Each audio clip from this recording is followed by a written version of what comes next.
Seguimos en AMIA para Todos. Ustedes saben que en este programa nos gusta hablar de la diversidad y hemos hablado sobre este tema con Daniel Feierstein. Él es titular de la Maestría en Diversidad Cultural de la Universidad Nacional de 3 de Febrero, pero además se especializa en el tema de genocidio, es profesor de la UBA, de la Cátedra de Genocidio. Tenemos mucho para hablar con él, así que está con nosotros. Dani, bienvenido una vez más. Hemos hablado en otras oportunidades acerca de los procesos que pueden desembocar en un genocidio, que eso afortunadamente no siempre pasa, pero que es interesante estar alerta de algunos procesos previos.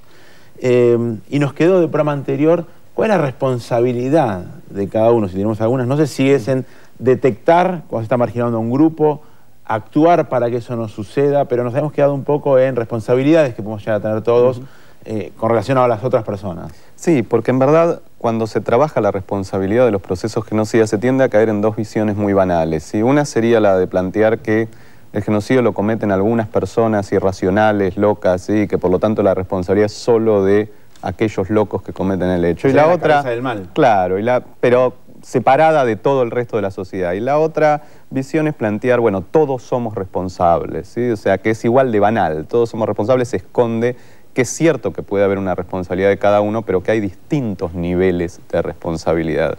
Creo que en ese sentido una de las miradas más interesantes fue la de un filósofo alemán en la posguerra, que es Karl Jaspers, que planteaba que hay 4 niveles distintos de responsabilidad. Él decía la responsabilidad criminal, la política, la moral y la metafísica, ¿sí?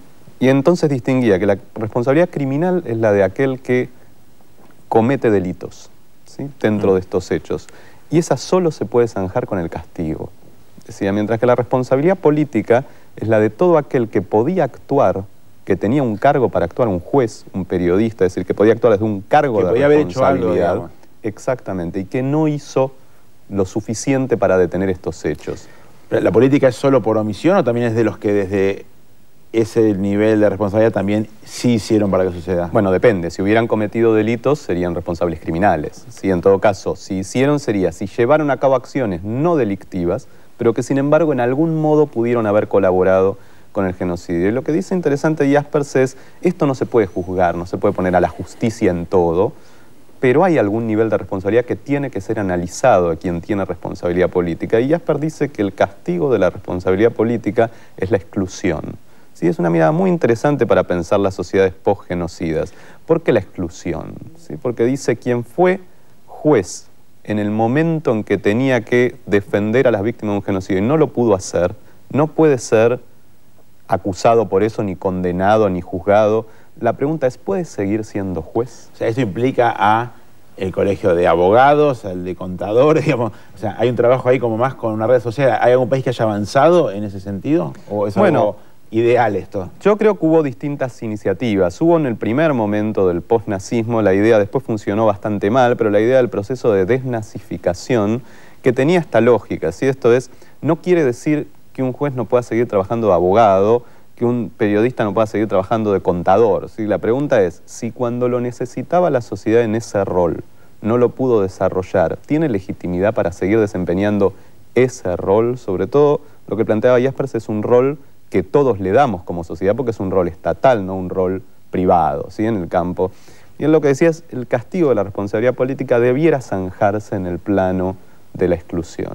Y el tercer nivel interesante que planteaba es, luego hay un nivel de responsabilidad moral que es individual, ¿sí? Que es el de cada ciudadano que podría enfrentar estos hechos y no los enfrenta. Y Jaspers dice ahí, bueno, en este caso ni la justicia, ni siquiera la exclusión sería correcta, en el sentido de que sería una exageración. Este es el nivel, dice Jaspers, donde opera el arrepentimiento. La responsabilidad moral se zanja ante la propia conciencia. Y lo toma como válido. Uno dice, me arrepiento y... Exactamente, porque puede implicar la posibilidad de revisar ante la conciencia la responsabilidad ante estos hechos, puede implicar la posibilidad de actuar de otro modo a futuro. Nos queda uno cuarto, que era la metafísica. La metafísica, que dice, bueno, es el hecho de pertenecer a una especie que ha sido capaz de hacer estas cosas a sí misma, su propia especie. Dice, y esta se zanja ante Dios. Y no hay modo de resolverla. Dani, te agradezco muchísimo que hayas venido. Siempre nos das una perspectiva interesante para analizar y seguramente ustedes habrán pensado, mientras hablaba Dani, en ejemplos del mundo y también de Argentina y dónde puede ubicarse cada uno y gente que uno conoce en ese punto. Así que te agradezco muchísimo. Nosotros tenemos que hacer una pausa, pero antes los invito a disfrutar de la buena música. En el próximo bloque vamos a hablar de un ciclo de coros que se hizo en la AMIA. Tenemos fragmentos de una de las jornadas en las cuales actuaron el coro de la empresa Accenture y los padres del Colegio Manuel Belgrano. Lo compartimos y ya volvemos.